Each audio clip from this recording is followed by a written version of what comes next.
Chapter 45 Samwell. The most perilous part of the voyage was the last. The Red Wine Straits were swarming with longships, as they had been warned in Tyrosh. With the main strength of the Arbor's fleet on the far side of Westeros, the Iron Men had sacked Rhyamsport and taken Vinetown and Starfish Harbor for their own, using them as bases to prey on shipping bound for Old Town. Thrice longships were sighted by the Crow's Nest. 2 were well astern, however, and the Cinnamon Wind soon outdistanced them. The third appeared near sunset to cut them off from Whispering Sound. When they saw her oars rising and falling, lashing the copper waters white, Koja Mo sent her archers to the castle with their great bows of Goldenheart that could send a shaft farther and truer than even Dornish yew. She waited till the longship came within 200 yards before she gave the command to loose. Sam loosed with them, and this time he thought his arrow reached the ship. 1 volley was all it took. The longship veered south in search of tamer prey. A deep blue dusk was falling as they entered Whispering Sound.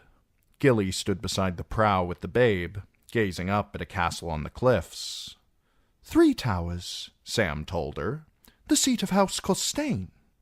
Etched against the evening stars with torchlight flickering from its windows, the castle made a splendid sight, but he was sad to see it.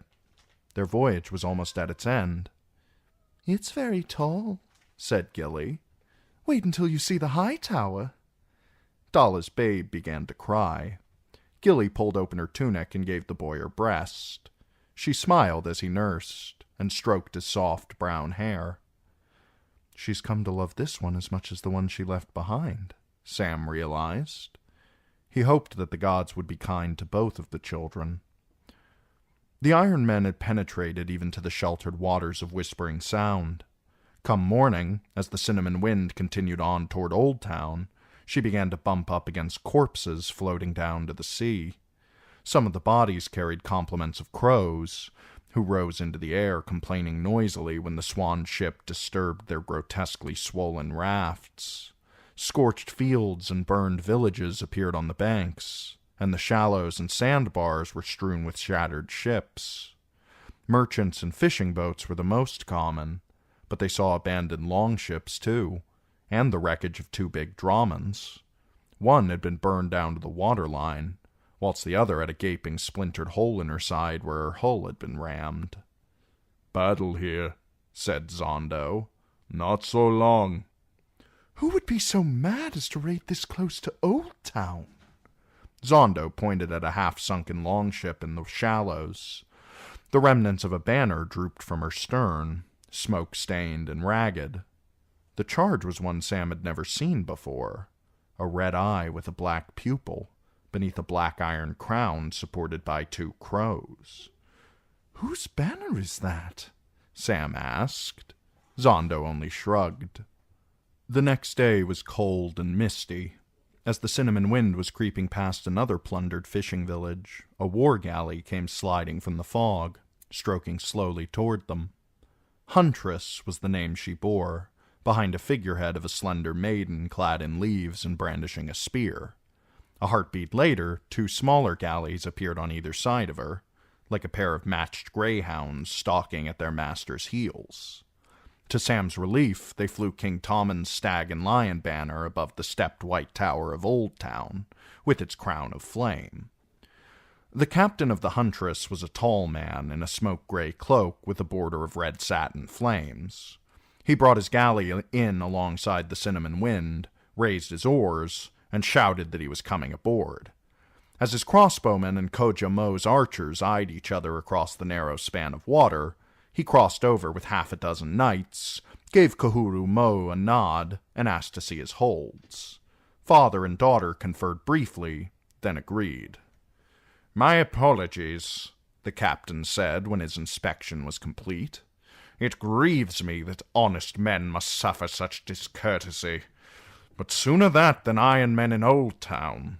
Only a fortnight ago, some of those bloody bastards captured a Tyroshi merchantman in the Straits. They killed a crew, donned their clothes, and used the dyes they found to color their whiskers 100 shades. Once inside the walls, they meant to set the port ablaze and open a gate from within whilst we fought the fire. Might have worked, but they ran afoul of the Lady of the Tower, and her oar-master as a Tyroshi wife. When he saw all the green and purple beards, he hailed them in the tongue of Tyrosh, and not one of them had the words to hail him back. Sam was aghast. They cannot mean to raid Old Town. The captain of the Huntress gave him a curious look. These are no mere reivers. The Iron Men have always raided where they could. They would strike sudden from the sea, carry off some gold and girls, and sail away. But there was seldom more than 1 or 2 longships, and never more than half a dozen. Hundreds of their ships afflict us now, sailing out of the Shield Islands and some of the rocks around the arbor. They've taken Stone Crab Cay, the Isle of Pigs, and the Mermaid's Palace, and there are other nests on Horseshoe Rock and Bastard's Cradle. Without Lord Redwine's fleet, we lack the ships to come to grips with them. What is Lord Hightower doing? Sam blurted. My father always said he was as wealthy as the Lannisters, and could command thrice as many swords as any of Highgarden's other bannermen. More if he sweeps the cobblestones, the captain said. But swords are no good against the Iron Men, unless the men who wield them know how to walk on water. The Hightower must be doing something. To be sure, Lord Leighton's locked atop his tower with the Mad Maid consulting books of spells. Might be he'll raise an army from the deeps. Or not. Baelor's building galleys, Gunthor has charge of the harbor, Garth is training new recruits, and Humphrey's gone to Lys to hire sail sails. If he can winkle a proper fleet out of his whore of a sister, we can start paying back the Iron Men with some of their own coin. Till then, the best we can do is guard the Sound and wait for the bitch Queen in King's Landing to let Lord Paxter off his leash. The bitterness of the captain's final words shocked Sam as much as the things he said. If King's Landing loses Old Town and the Arbor, the whole realm will fall to pieces, he thought as he watched the Huntress and her sisters moving off. It made him wonder if even Horn Hill was truly safe. The Tarley lands lay inland amidst thickly wooded foothills, 100 leagues northeast of Old Town and a long way from any coast. They should be well beyond the reach of Iron Men and longships, even with his Lord Father off fighting in the Riverlands and the castle lightly held. The young wolf had no doubt thought the same was true of Winterfell until the night that Theon Turncloak scaled his walls. Sam could not bear the thought that he might have brought Gilly and her babe all this long way to keep them out of harm, only to abandon them in the midst of war. He wrestled with his doubts through the rest of the voyage, wondering what to do. He could keep Gilly with him in Old Town, he supposed. The city's walls were much more formidable than those of his father's castle, and had thousands of men to defend them, as opposed to the handful Lord Randall would have left at Horn Hill when he marched to Highgarden to answer his liege lord's summons. If he did, though, he would need to hide her somehow. The Citadel did not permit its novices to keep wives or paramours, at least not openly. Besides, if I stay with Gilly very much longer, how will I ever find the strength to leave her? He had to leave her, or desert. I said the words, Sam reminded himself. If I desert, it will mean my head, and how will that help Gilly? He considered begging Koja Mo and her father to take the wildling girl with them to the Summer Isles. That path had its perils too, however. When the Cinnamon Wind left Old Town, she would need to cross the Redwine Straits again, and this time she might not be so fortunate. What if the wind died, and the Summer Islanders found themselves becalmed? If the tales he'd heard were true, Gilly would be carried off for a thrall or salt wife, and the babe was like to be chucked into the sea as a nuisance. It has to be Horn Hill, Sam finally decided. Once we reach Old Town, I'll hire a wagon and some horses and take her there myself. That way you could make certain of the castle and its garrison, and if any part of what he saw or heard gave him pause, he could just turn around and bring Gilly back to Old Town. They reached Old Town on a damp, cold morning. when the fog was so thick that the beacon of the high tower was the only part of the city to be seen. A boom stretched across the harbor, linking 24 rotted hulks. Just behind it stood a line of warships, anchored by 3 big drawmans and Lord Hightower's towering 4-decked banner ship, the Honor of Old Town. Once again, the Cinnamon Wind had to submit to inspection. This time it was Lord Leighton's son Gunthor who came aboard, in a cloth of silver cloak and a suit of grey enameled scales. Sir Gunthor had studied at the Citadel for several years and spoke the summer tongue, so he and Kahuru Mo adjourned to the captain's cabin for a privy conference. Sam used the time to explain his plans to Gilly. First the Citadel, to present John's letters and tell them of Maester Aemon's death. I expect the Archmaesters will send a cart for his body. Then I will arrange for horses and a wagon to take you to my mother at Horn Hill. I will be back as soon as I can, but it may not be until the morrow. The morrow, she repeated, and gave him a kiss for luck. At length Sir Gunthor re-emerged and gave the signal for the chain to be opened so the Cinnamon Wind could slip through the boom to dock.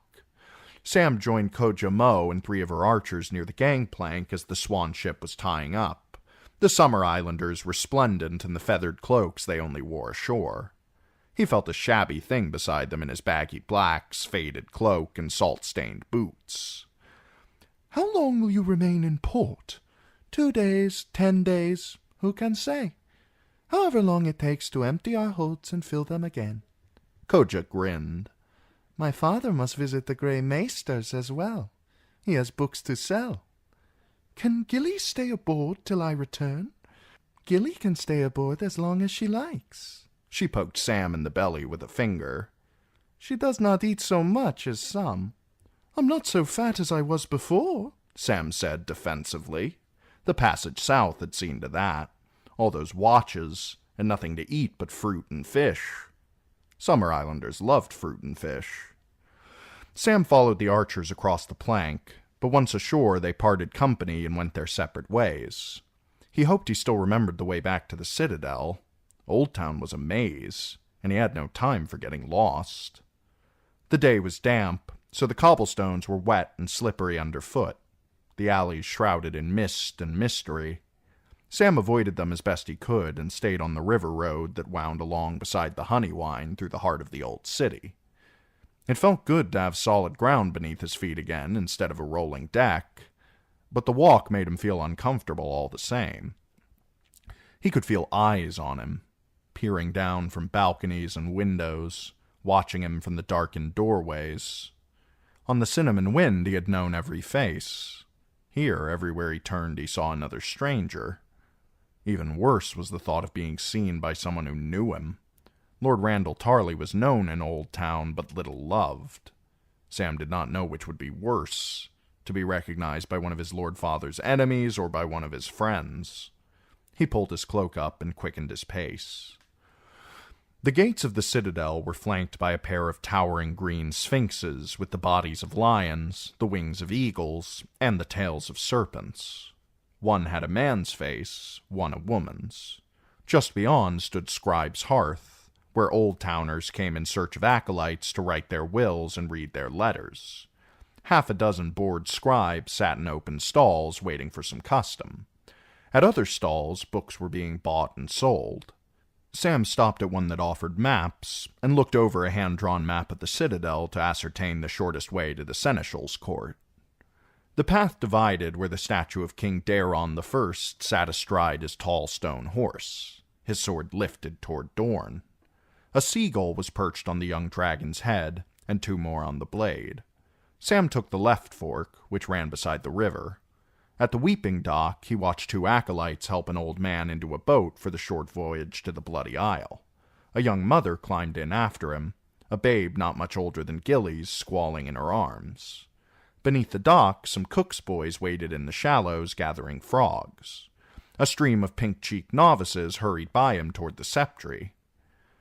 I should have come here when I was their age, Sam thought.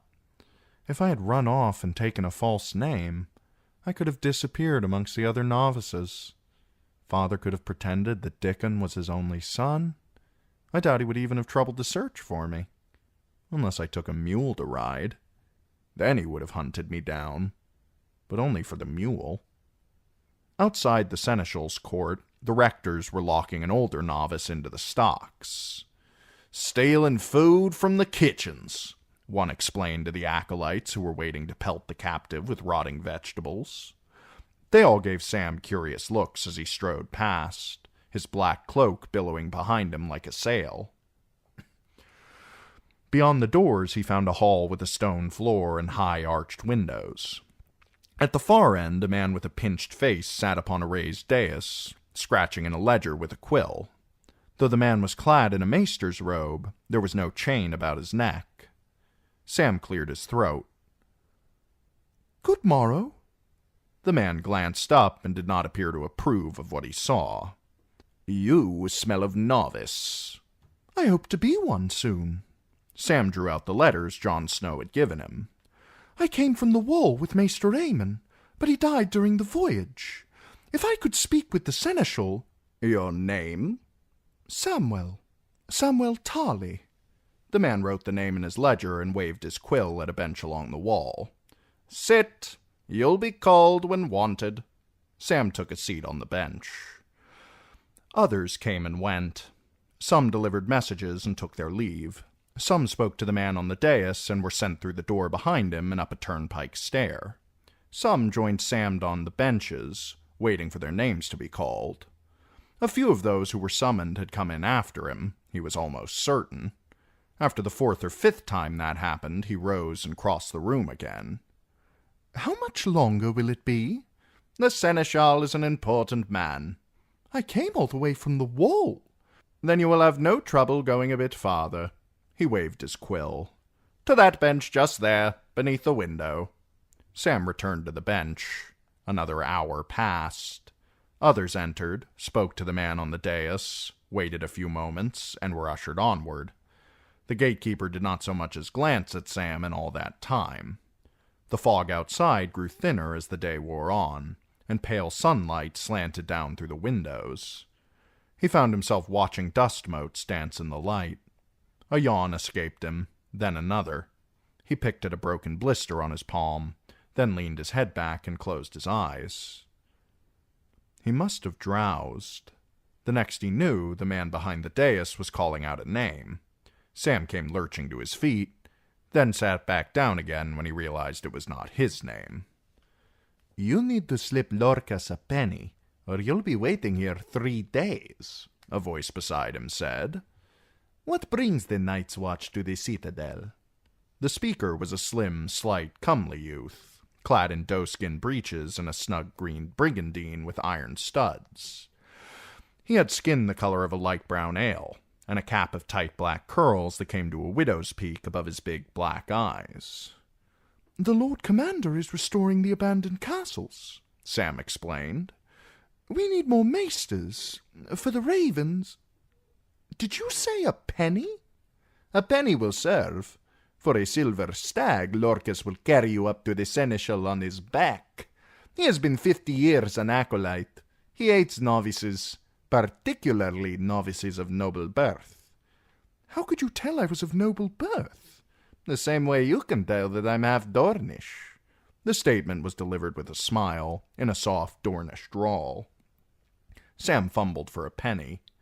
"Are you a novice?" "An acolyte. A Leras. By some called Sphinx." The name gave Sam a jolt.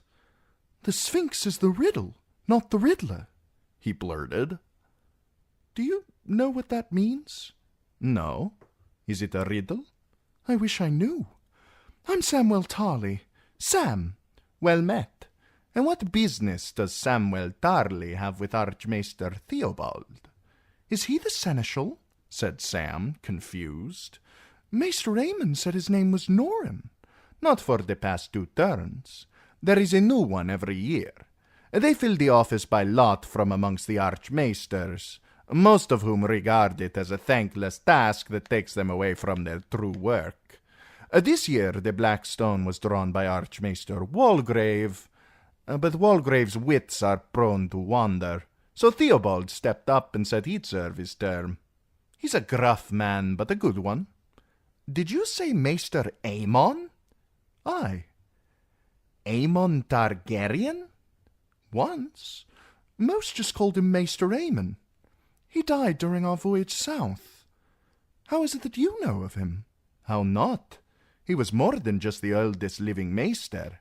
He was the oldest man in Westeros, and lived through more history than Archmaester Beristan has ever learned. He could have told us much and more about his father's reign, and his uncle's. How old was he, do you know? 102. What was he doing at sea at his age? Sam chewed on the question for a moment, wondering how much he ought to say. The Sphinx is the riddle, not the riddler. Could Maester Aemon have meant this Sphinx? It seemed unlikely. Lord Commander Snow sent him away to save his life, he began, hesitantly. He spoke awkwardly of King Stannis and Melisandre of Asshai, intending to stop at that. But one thing led to another, and he found himself speaking of Mance Rayder and his wildlings, King's blood and dragons, and before he knew what was happening, all the rest came spilling out. The Whites at the Fist of the First Men, the other on his dead horse, the murder of the old bear at Craster's Keep, Gilly and their flight, White Tree and Small Paul, Cold Hands and the Ravens, Jon's becoming Lord Commander, the Blackbird, Daryon, Bravos, the dragon Zondo saw in Karth, the Cinnamon Wind, and all that Maester Aemon whispered toward the end. He held back only the secrets he was sworn to keep, about Bran Stark and his companions, and the babes that Jon Snow had swapped. Daenerys is the only hope, he concluded. Aemon said the Citadel must send her a maester at once, to bring her home to Westeros before it is too late. Alleras listened intently. He blinked from time to time, but he never laughed and never interrupted. When Sam was done, he touched him lightly on the forearm with a slim brown hand and said, "Save your penny, Sam. Theobald would not believe half of that. But there are those who might. Will you come with me?" "Where?" "To speak with an archmaester." "You must tell them, Sam," Maester Aemon had said. "You must tell the archmaesters." Very well. He could always return to the seneschal on the morrow, with a penny in his hand.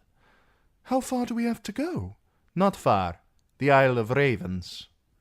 They did not need a boat to reach the Isle of Ravens. A weathered wooden drawbridge linked it to the eastern bank. "The Ravenry is the oldest building at the Citadel," Alleras told him, as they crossed over the slow-flowing waters of the Honeywine. "In the Age of Heroes it was supposedly the stronghold of a pirate lord, who sat here robbing ships as they came down the river." Moss and creeping vines covered the walls, Sam saw, and ravens walked its battlements in place of archers. The drawbridge had not been raised in living memory. It was cool and dim inside the castle walls. An ancient weirwood filled the yard, as it had since these stones had first been raised. The carved face on its trunk was grown over by the same purple moss that hung heavy from the tree's pale limbs. Half of the branches seemed dead, but elsewhere a few red leaves still rustled, and it was there the ravens liked to perch. The tree was full of them, and there were more in the arched windows overhead, all around the yard. The ground was speckled by their droppings. As they crossed the yard, one flapped overhead, and he heard the others quarking to each other. "Archmaester Walgrave has his chambers in the west tower, below the White Rookery," Alleras told him. "The white ravens and the black ones quarrel like Dornishmen and Marchers, so they keep them apart." Will Archmaester Walgrave understand what I am telling him? Wondered Sam. You said his wits were prone to wander. "He has good days and bad ones," said Alleras, "but it is not Walgrave you're going to see." He opened the door to the north tower and began to climb. Sam clambered up the steps behind him. There were flutterings and mutterings from above, and here and there an angry scream, as the ravens complained of being woken. At the top of the steps, a pale blonde youth about Sam's age sat outside a door of oak and iron, staring intently into a candle flame with his right eye. His left was hidden beneath a fall of ash-blonde hair. "What are you looking for?" Alleras asked him. "Your destiny? Your death?" The blond youth turned from the candle, blinking. "Naked women," he said. "Who's this now?" "Samwell, a new novice come to see the mage." "The Citadel is not what it was," complained the blonde. "They will take anything these days. Dusky dogs and Dornishmen, pig boys, cripples, cretins, and now a black-clad whale. And here I thought leviathans were gray." A half cape striped in green and gold draped one shoulder. He was very handsome, though his eyes were sly and his mouth cruel. Sam knew him. "Leo Tyrell." Saying the name made him feel as if he were still a boy of 7, about to wet his small clothes. "I am Sam, from Horn Hill, Lord Randall Tarley's son." "Truly?" Leo gave him another look. "I suppose you are. Your father told us all that you were dead. Or was it only that he wished you were?" He grinned. "Are you still a craven?" "No," lied Sam. John had made it a command. "I went beyond the wall and fought in battles. They call me Sam the Slayer." He did not know why he said it. The words just tumbled out. Leo laughed, but before he could reply, the door behind him opened. "Get in here, Slayer," growled the man in the doorway. "And you, Sphinx, now!" "Sam," said Alaris, "this is Archmaester Marwyn." Marwyn wore a chain of many metals around his bull's neck. Save for that, he looked more like a dockside thug than a maester. His head was too big for his body, and the way it thrust forward from his shoulders, together with that slab of jaw, made him look as if he were about to tear off someone's head. Though short and squat, he was heavy in the chest and shoulders, with a round, rock-hard ale belly straining at the laces of the leather jerkin he wore in place of robes. Bristly white hair sprouted from his ears and nostrils. His brow beetled, his nose had been broken more than once, and sour leaf stained his teeth a mottled red.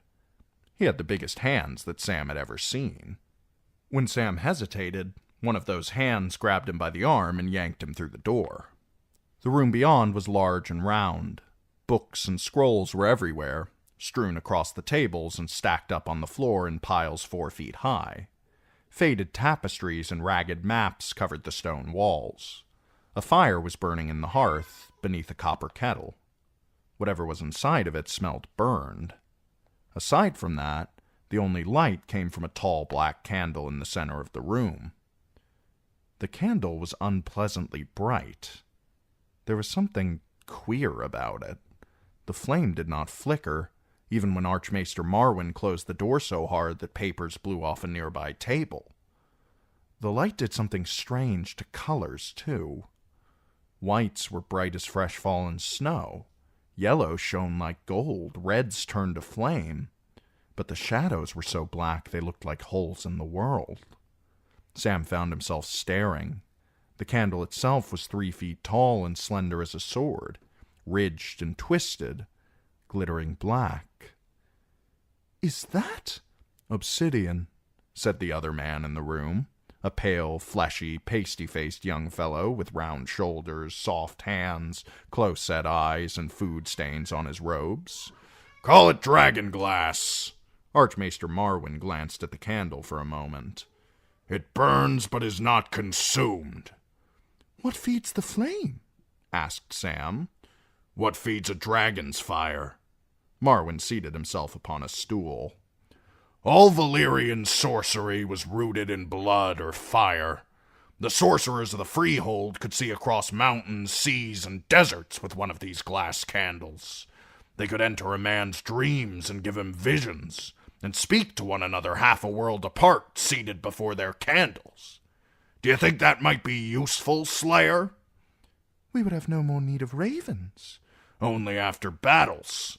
The Archmaester peeled a sour leaf off a bale, shoved it in his mouth, and began to chew it. "Tell me all you told our Dornish Sphinx. I know much of it and more, but some small parts may have escaped my notice." He was not a man to be refused. Sam hesitated a moment, then told his tale again as Marwyn, Alaris, and the other novice listened. Maester Aemon believed that Daenerys Targaryen was the fulfillment of a prophecy. Her, not Stannis, nor Prince Rhaegar, nor the princeling whose head was dashed against the wall. Born amidst salt and smoke beneath a bleeding star.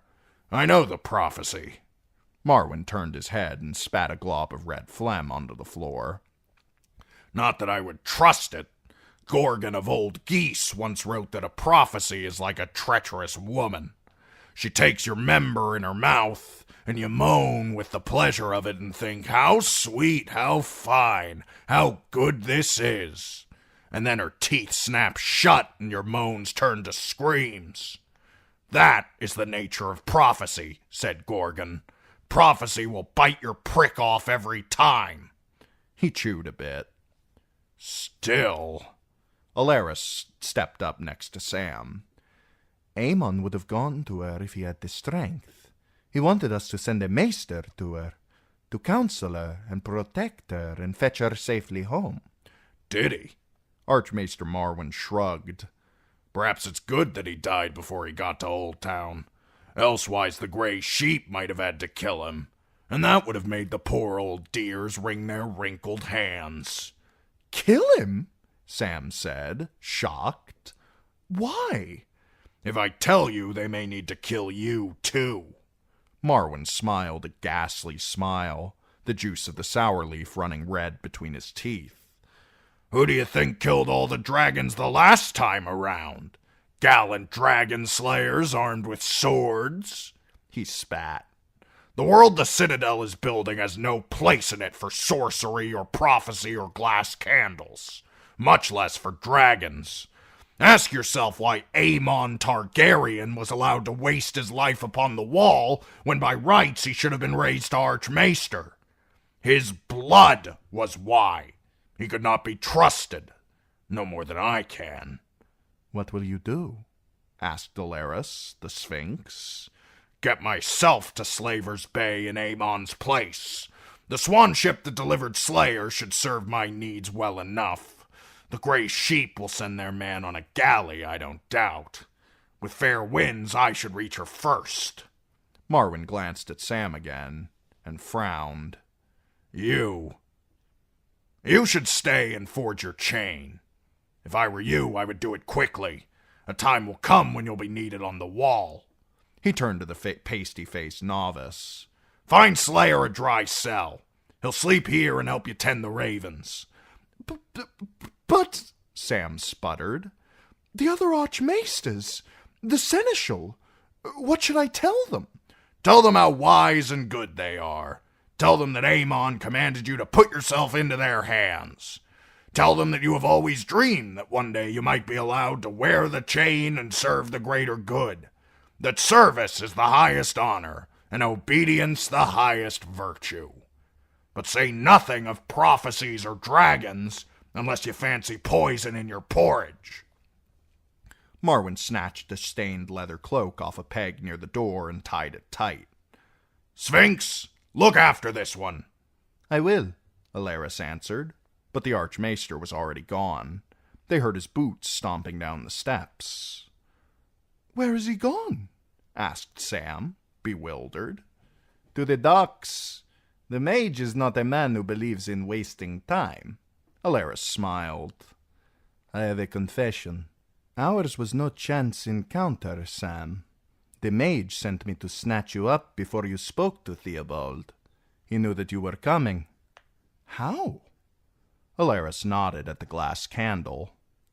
Sam stared at the strange pale flame for a moment, then blinked and looked away. Outside the window it was growing dark. There's an empty sleeping cell under mine in the west tower, with steps that lead right up to Walgrave's chambers, said the pasty-faced youth. If you don't mind the ravens quawking, there's a good view of the honey wine. Will that serve?